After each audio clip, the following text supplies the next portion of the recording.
we live in a world that is not vegan. We don't go around looking, there's a dairy. Oh my, these people are cruel. We don't do that, because if we did, we'd be miserable and we couldn't fit in. Right. We live in a world of meat and dairy and egg eaters, and we don't go around judging people.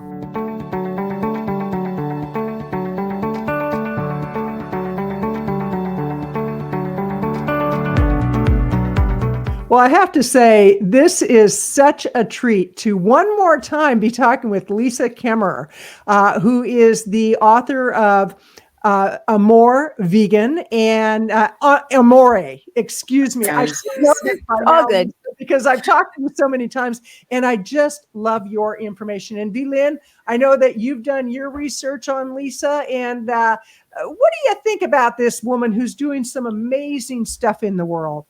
I think she needs to be cloned. Oh my gosh. Oh my God. Thank you, V-Lynn.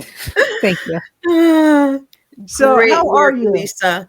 And it's an honor to have you joining us today. I know that you've spent such a long time and a lot of effort in this area of expertise. And it's amazing for us that you are bringing this to our show to share with our audience. And we're so grateful for that. Thank you. Thank you. The privilege is all mine. I am so happy to be here. So excited to crawl out of my little seclusion in my little shell of writing and talk to people. Well, I love it because where you live sounds amazing. You're in the Pacific Northwest, correct? Mm-hmm. Yep. Surrounded by trees. It's very quiet, and it's conducive to the work that I do. I love it. I love it. Well, let's start with a little background on where your roots in the whole vegan lifestyle and vegan movement began, and then how you got into, you're a world traveler. You've actually lived in so many different locations in the world. Let our listeners and viewers know a little bit about you. I grew up rurally. A lifestyle very different from my peers in grade school. So I didn't really fit in well. My parents were different. They thought differently. My mother was an immigrant who her original language wasn't English. And so she had a tough childhood. And my father was just a really a country boy, just lived in such a tiny community growing up, born at a time when you could live in a tiny, tiny community in a very quiet area and be isolated from the world. So I had different parents and a quiet upbringing, and parents who are both educators and who both encouraged me towards education, though I was a resistant pupil. So that's my earliest roots. And then how did you get on this path of, understanding? And I'll say veganism, but I know that it was partly the plant-based side of things too. So tell us a little bit about how all of that came about for you.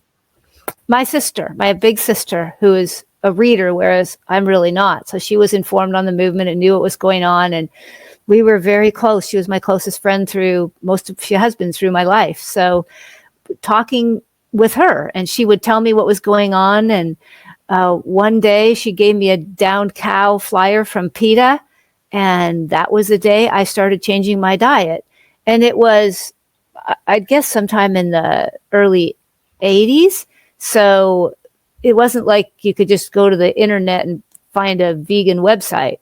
There was no internet. So, if there was, I didn't know about it. So it was a matter of slow exploration and trial and error. And of course, there wasn't a whole bunch of vegan food. So it was a slow path of just kind of starting to shed things and doing without things because there weren't alternatives. And I also realized that if I wanted to do something to make a difference, I was going to have to suffer the education system. I was going to have to get a degree that would allow me to teach. So I crawled my way first through college, dropping out and leaving and trying to get out of it in every way possible. And then I'd go overseas and this is what I really want to learn. Look at all these cultures. Look at this world. It's so huge. Look at all these exciting things going on. Look at these different religions. And then I'd say, okay, but if I'm going to do something that changes the world, and I think teaching's it, I got to go back to school. So back I'd go. So it was a process of fits and starts. And then I settled on religions after my travels.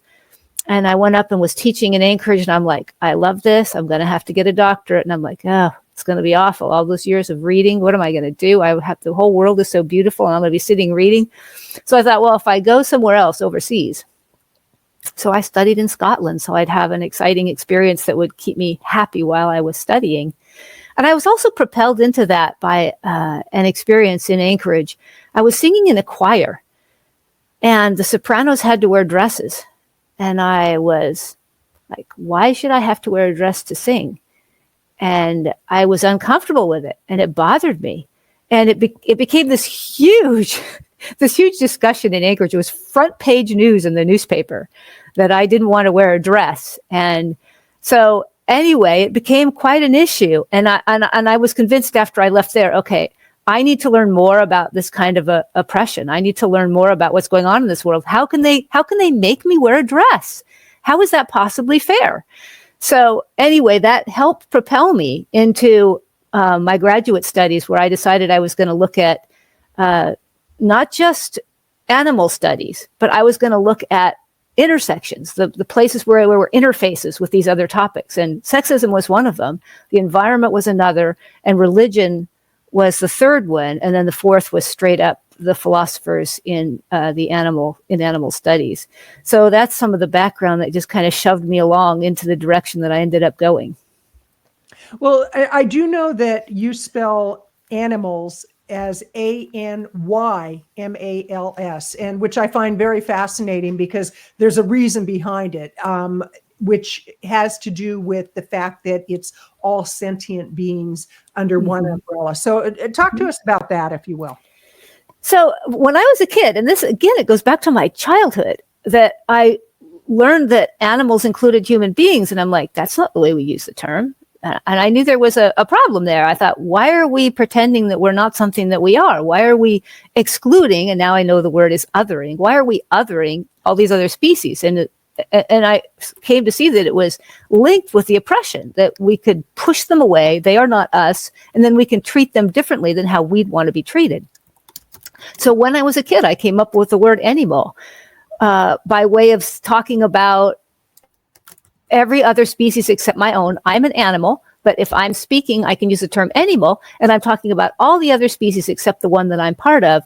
And as I developed it over time, I realized that it's a term. It's very important that a chimp can sign it, a parrot can speak it, and they're including human beings in animals, every species except their own. So it's a little difficult to learn to use because it's so different from what the rest of the world is doing. But once you get used to it, saying animal whenever you mean every species but your own, versus animal when I'm including myself. And in most of my work, I'm talking about every species except my own, because we don't exploit ourselves for food and for clothing. We certainly exploit ourselves, but in different ways. Right, right. Well, I think it's fascinating that I heard you on the NHA Health Science podcast, and you were talking about your experience of really coming to terms with the fact that when we keep people impoverished and we feed animals in factory farms so that people can have that 5 minutes of pleasure that they call pleasure, that we really are not only exploiting the animals, we're exploiting people. Talk to us a little bit about your experience in India when you had that aha moment. And when I heard that, I was just like, it was one of those light bulb moments for me. So if you could talk about that. Well, so it has been as you can already tell, it's been a long, slow journey for me. I was not a quick study. My ignorance was legendary, if you ask me, looking back on it, and what it took for me to start to understand these connections. The sexism I got most easily because I had experienced it so early in life and I remembered it. But learning the connections that I wasn't experiencing, the extreme poverty, the racism, trans aggression, those sorts of things, took a lot longer. But in my travels, I was really able to see that what I take for granted isn't part of everybody's world, that there are people living in such extreme poverty that it's unthinkable until you see it. You can't imagine it. And when I was teaching, I would use some slides, some pictures from that trip to show people the sorts of things you see on the streets of a truly poor country.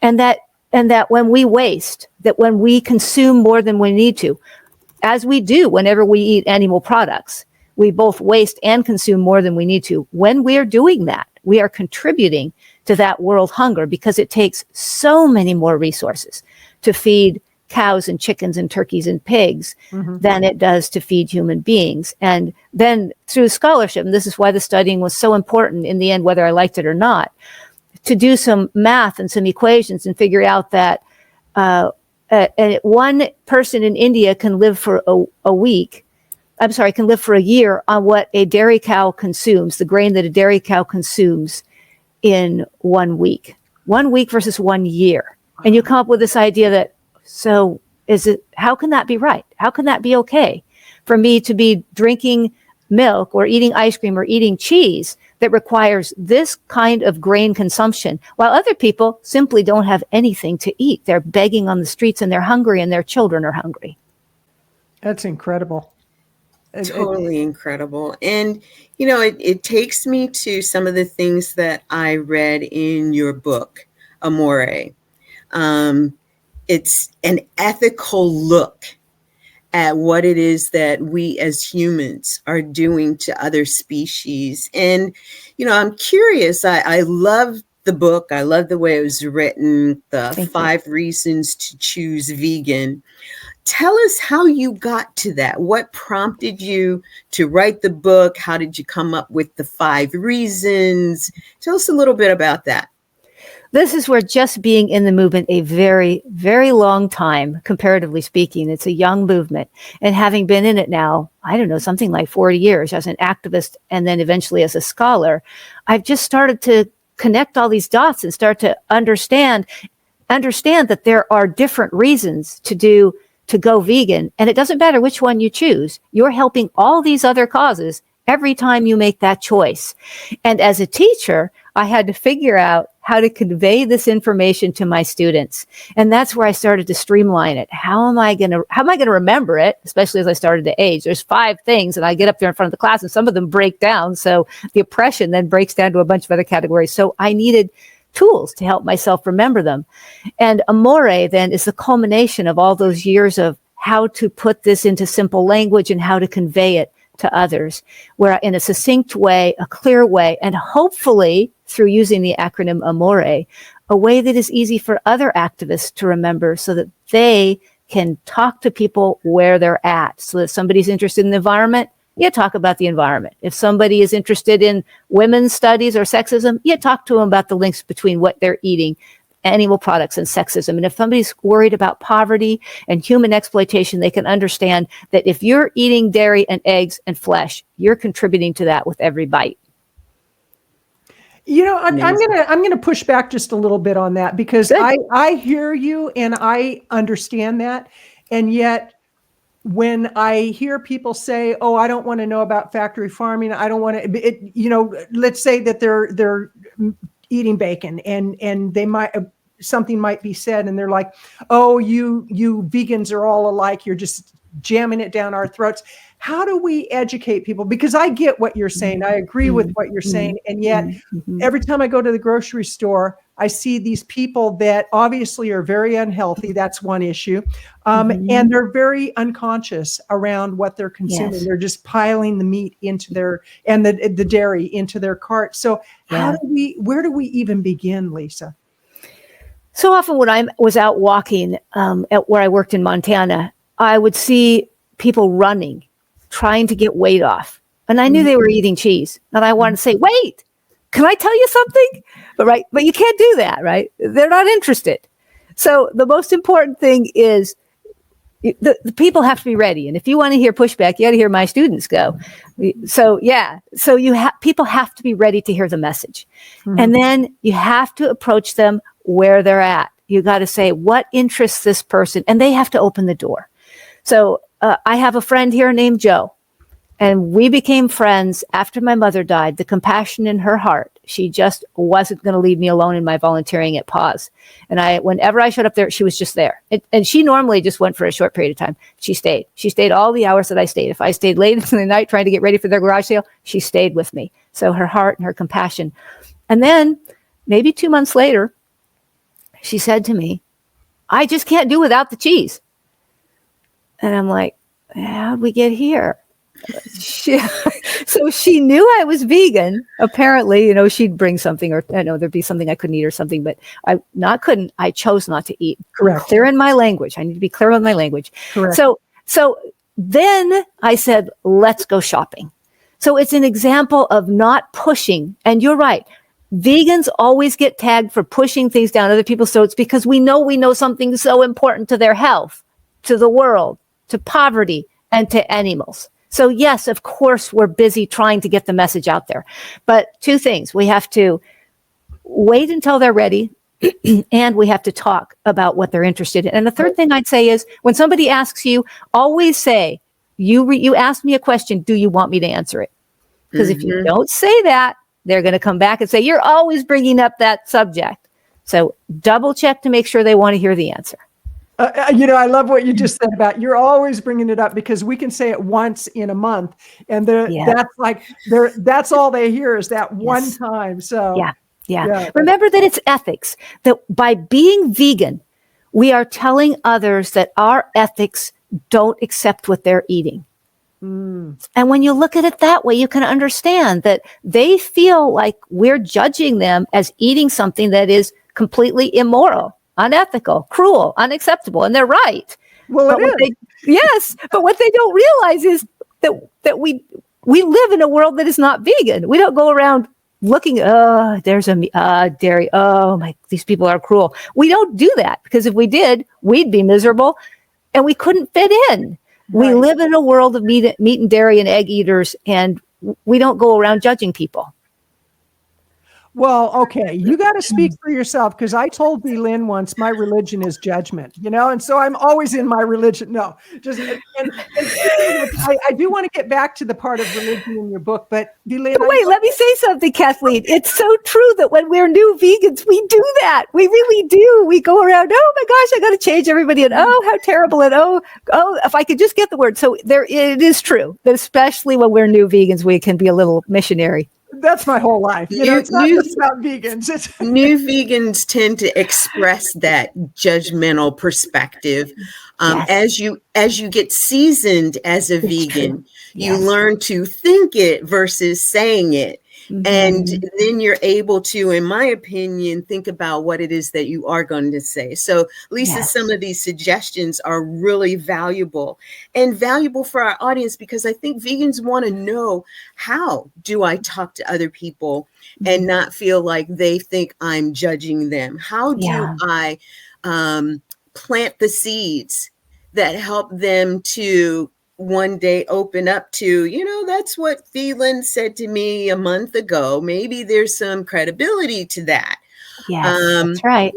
And what is there anything else we may say? I love that, meet people where they're at. They have to be ready to hear the conversation. So I love the question that you ask, and talk about what they're interested in. After you find out if they're ready to hear about it. What else is there? Because, family members who've seen us on this journey, who themselves are the ones now being judgmental. Oh, you just don't eat that kind of stuff. It doesn't taste good. And, from their perspective, what are some other things that we might be able to do or say to, I guess, level the energy, because it's not a level playing field, but it can be leveling the energy. What are some of the other things that we can do and say? One thing I always try to mention is don't proselytize to your family. And I don't like the term proselytize for vegans because it's not. Proselytization has to do with religion. It has to do with something taken by faith. This is absolutely fact-based. So don't let people confuse that. We're not talking about a religion and a faith and something that we believe. We're talking about something we know and that we can demonstrate and prove. And that's extremely important. But again, probably don't do that with your family unless the door opens, unless they're genuinely interested. And then be very tender because they're your family and they can't get away from you. So be a little sensitive to that situation. And the other thing I'd say is listen. People don't do enough listening. You have to listen if you're going to be an activist. So, for example, listen and watch. And if you see somebody showing a tenderness towards humanity, just drop the line. Did you know changing your diet can feed hundreds more people who don't have enough to eat? That's all. Just say that. If they're interested, they'll ask you. If they're not, just let that go. And you could even say vegan, but you may lose them there before they ask more questions. So that's the trade-off. If you say going vegan, they may just say, don't want to hear it. But if you say changing your diet, changing what you eat, they may come back with a question, huh? And then you can not say the word vegan. You can say, did you know that dairy takes this much more grain? Did you know that the chickens are eating all the soy? Did you know that dairy is destroying the environment so that people can't grow their crops anymore in Africa because they can't, because of climate change, because of the methane that comes from the cattle? People in Africa can't plant their crops when they used to and expect food. Those are such valid points about not bringing up the word vegan right away. But I will bring up the fact that you are listening to the Veganpreneur REVOLUTION podcast show. And our guest today is Lisa Kemmerer. She is the author of many, many, many books. And one of the great books that she has is AMORE, Vegan. And it's a real fast read. I mean, I have to say that I maybe it's just because I was just so absorbed in it that I just sat down and in one sitting, I read the book. And just have to say that you have so many different perspectives that you cover different angles of why choosing a life void of animal and dairy food consumption, and then in all of our clothing, our furniture, all of that, why it's so important. And so, Vivian, what did you find to be in the book? Which section out of the AMORE did you find to be most fascinating? Well, I was fascinated by basically the entire acronym. And so, Lisa, tell our audience what the acronym is, and then maybe we can kind of focus on one of those areas. I mean, we focused on a little bit of each of them so far, but tell us what the acronym actually is. So AMORE, it's Italian for love. And the A stands for animals, for their suffering. The M stands for medical. And it stands for all the health reasons that we should change our diet to plant-based. O stands for the oppression or other human beings and how we affect them by our eating choices. R stands for religion, and fact that there is no religion out there that treats us to be greedy and selfish and harm others, including animals. And the E stands for environment, and the fact that when we choose to eat animal products, we contribute tremendously to the 5 biggest concerns, environmental concerns that we face. Absolutely. We could spend a whole episode on medical, and I'll just share a very short story about a friend who he just had his open heart surgery, and we started having discussions probably 3 years ago. I've known him for about 35 years, and he was close to getting his foot amputated. He was going blind. It was the whole 9 yards. I mean, and it had to do with what he was eating. So we had discussions about that. And then that led into some heart problems. He recently had open heart surgery. And I talked to him just yesterday and I said, so how's your eating going? Because he was like, yeah, I'm feeling great. And I said, and how's your eating going? And he completely changed the subject. He's one of those that's not ready for it. But the part that I have to say I really loved about your book was the religious comparisons that you did, because you actually brought up just an incredible point that a lot of people don't realize. But the common denominator of probably 99% of the religions out there is no exploitation of animals. And so talk to us about that, if you would.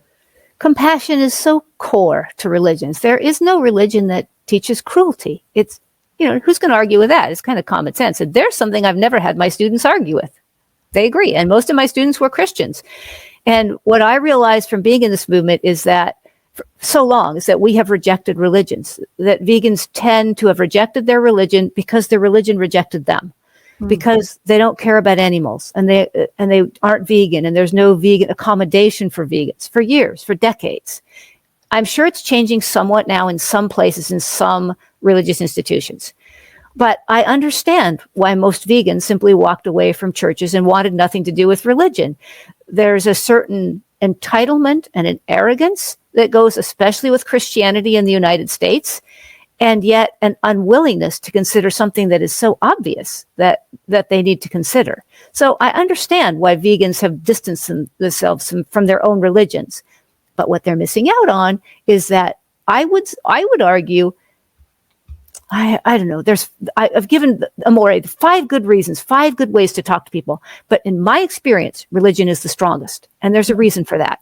You can say, well, my health is worth it, but not that much. You can say, I care about the environment, not that much. Right? So you can take these others and say, I'm worried about poverty, but not that much.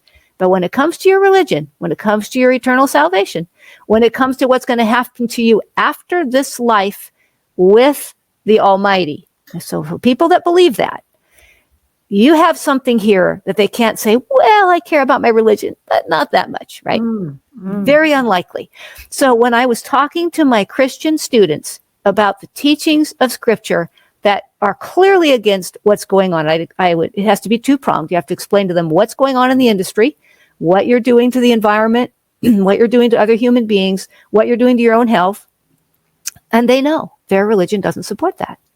So it's a very strong avenue for talking to people. And the movement needs to figure that out and get back to the work of it. But to do that, you have to know the religion. You have to understand the religion. And it's one of the works of tapestry. It's one of the branches of tapestry, is to focus on religions, to really look at this topic that's not been explored properly and get information out there so that activists can work with religious people to help to bring change, because I think it's extremely important. And let me add, I'm sorry, I've forgotten the name. There's a wonderful book out, Soul Food. So Black churches are one of the places that gets this, that's making this change, and that it's one of the most strong growing parts of the vegan movement. Does anybody know the name of that book? Can you help me? Not the Daniel fast, is it? No. There's a couple of ladies that we. I'm so sorry. He's a wonderful guy. Yeah, they're actually bringing the awareness around. I just looked at his book yesterday. It's so frustrating. It's part of aging. Be patient. I'm okay with it.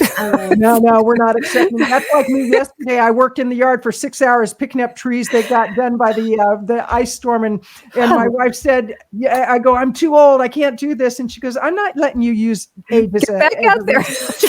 We're both going to be 70 pretty soon, V-Lynn and I, and we're actually really enjoying that fact. You know, I have to say, this lifestyle you look terrific. Really, Thank you. This lifestyle does make a difference. Yes, it does. Yeah, it does. So do we know the name of the book? I was trying to give a little pause there. So you... I can't remember the guy's name. I just looked at him yesterday. I want to say, no, that's what I'm thinking is not it. It'll come. Maybe you can flash it across the screen when you find or something. It's not Christian McJetters. It's somebody at a university in the South. But I'm sorry. It's not coming to me. But to your point, Lisa, religion and religions, religious people versus spiritual.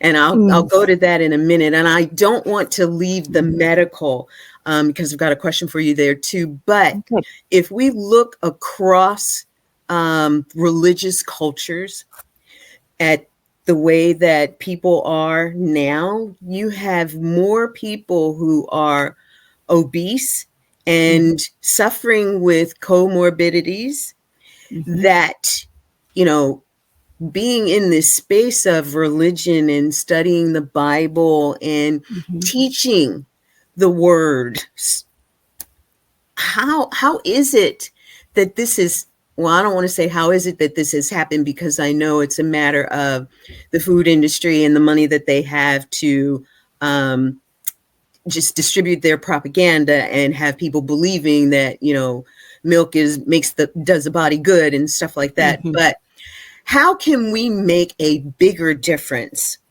in helping religious organizations to understand that they're burying more people because of the fact that they are in these medical conditions and it's food related?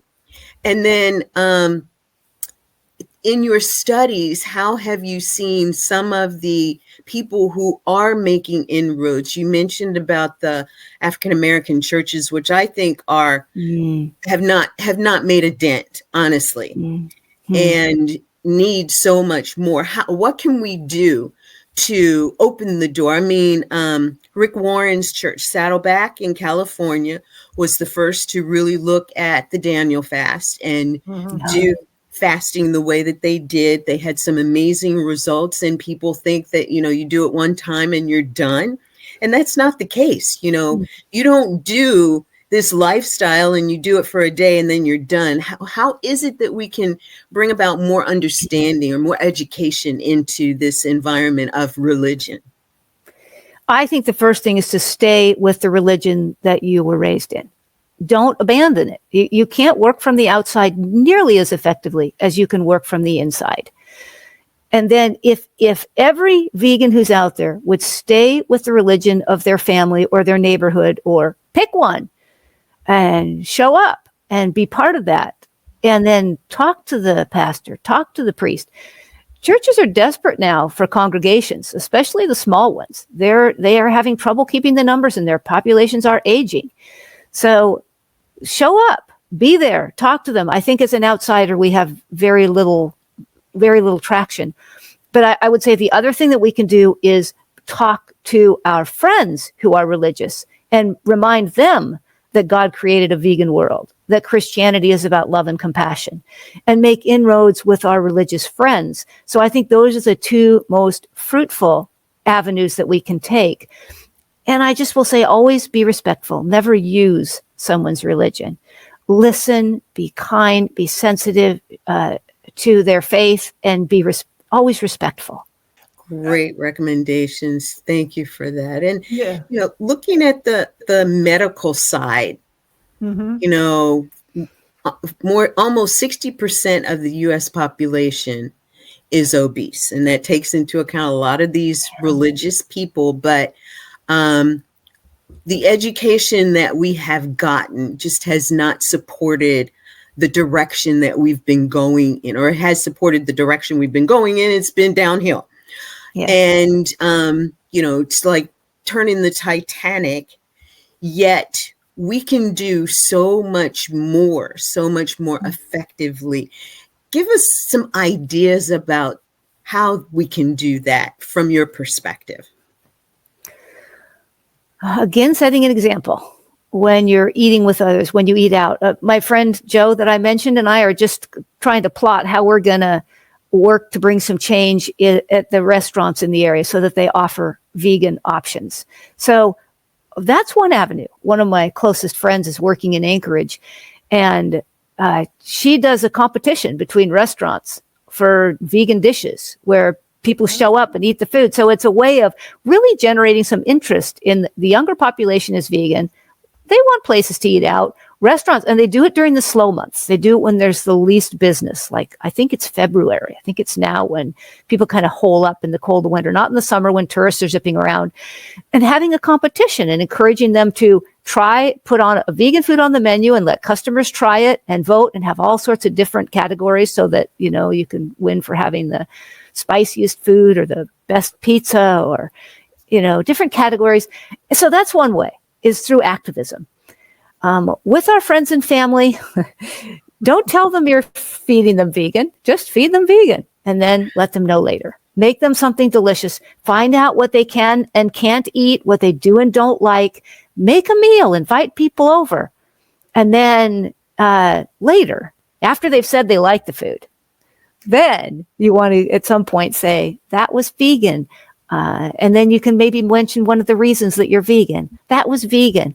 I eat vegan because I'm so worried about the earth and how the animal industries are harming the planet.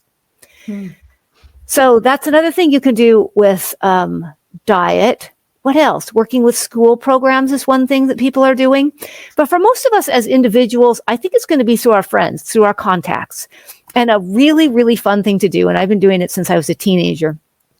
If you live in a place where you have a few other vegans, start a group, get together, think of fun things to do together and ways to change your community to make it more vegan friendly.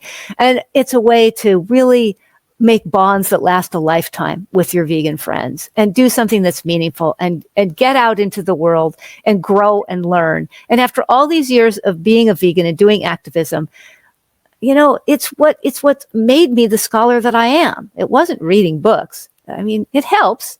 Books are important and they give you really important information, but you got to have other prongs on the vegan fork.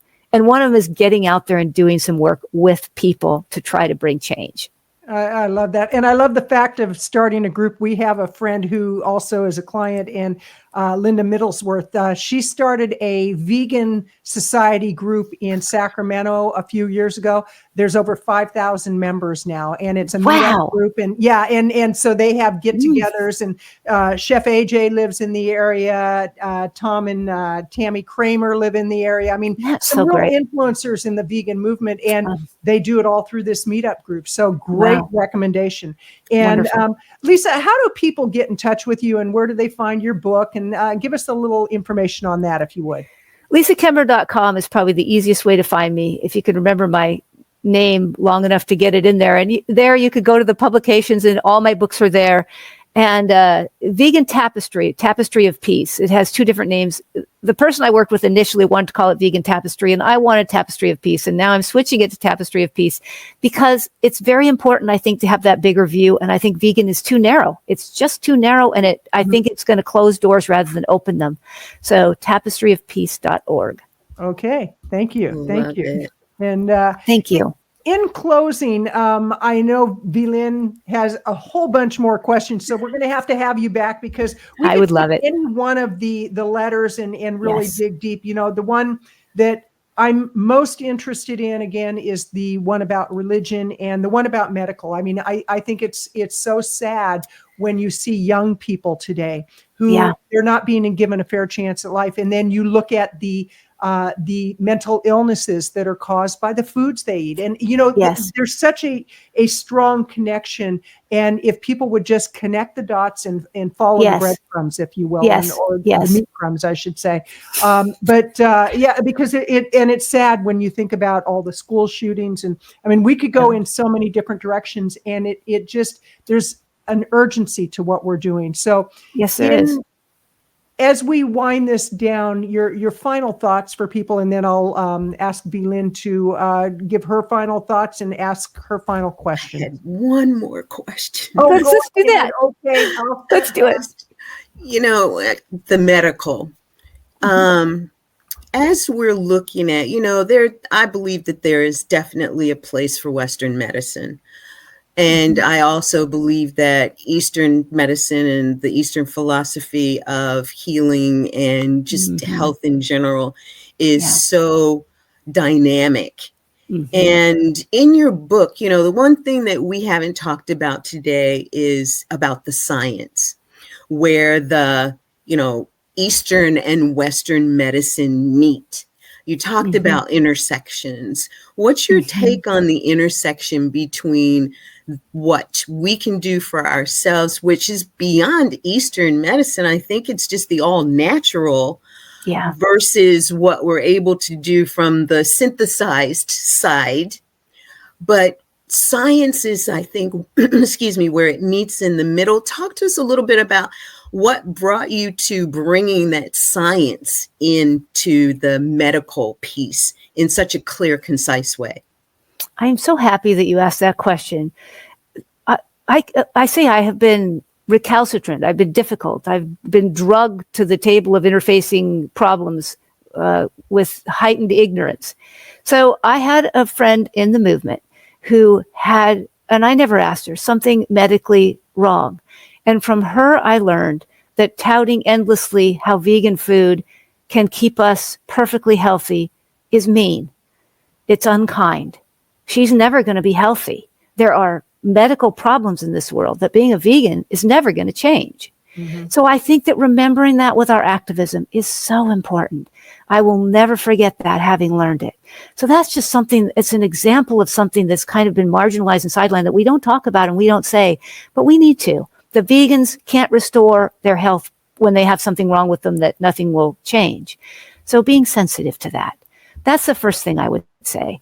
The other thing I would say about science and East and West is that lean East, preventative. We need preventative care. Popping pills, any kind of other diet other than deep changing to your attitude about the planet and other people and animals. You can't bring change without that. It's why AMORE is so important. It's why you have to connect all of these dots to get there. We have to change how we live, how we think. And again, these interfacing problems, if you look at the idea of production and reproduction, that this is what makes the exploitation of animals. This is what creates dairy and flesh industries, production and reproduction.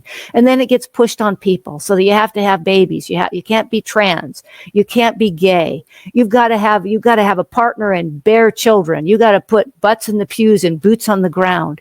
So production and reproduction, these kinds of attitudes that are behind our ill health and our ignorance, right? Where advertisements tell us what to eat and give us bad ideas, things that are not true.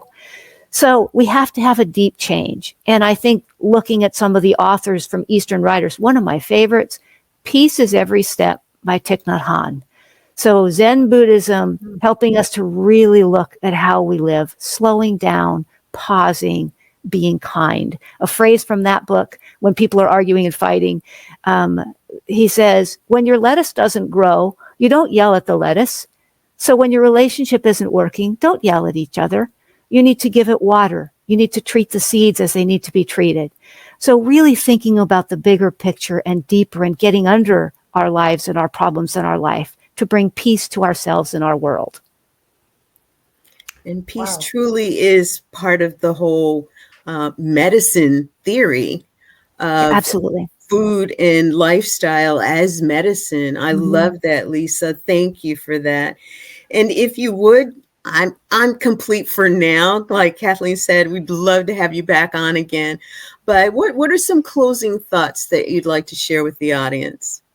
I want to thank you both for talking about subjects that most animal activists don't ask me about. I'm so grateful for a chance to talk about the MORE of AMORE.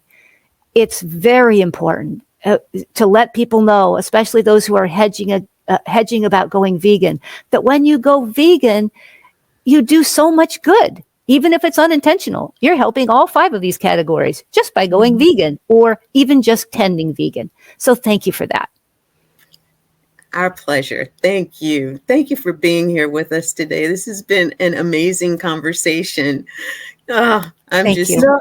And I have to say, the more I get to know you, Lisa, the more I so appreciate all you're doing. And I would love to come up and see your homestead, because I live in a very rural community too. It sounds like yours is much more rural than mine, but we'll see. Come see. Yeah, absolutely. So I want to remind people you have been listening to the Veganpreneur Revolution podcast show. I'm your host, Kathleen Gage, with my co-host, V-Lynn Hawkins. And V-Lynn, what are your closing thoughts? We don't have enough conversations like the conversation we just had with Lisa. And our goal with the Veganpreneur Revolution podcast is to bring those to you. So thank you for listening today. I've enjoyed every second of this, and I look forward to our next conversation, Lisa. Thank you. And so do I. Thank you, everybody. Have a great day. Bye for now. Bye, everybody. You've been listening to the Veganpreneur Revolution podcast show with V-Lynn Hawkins and Kathleen Gage.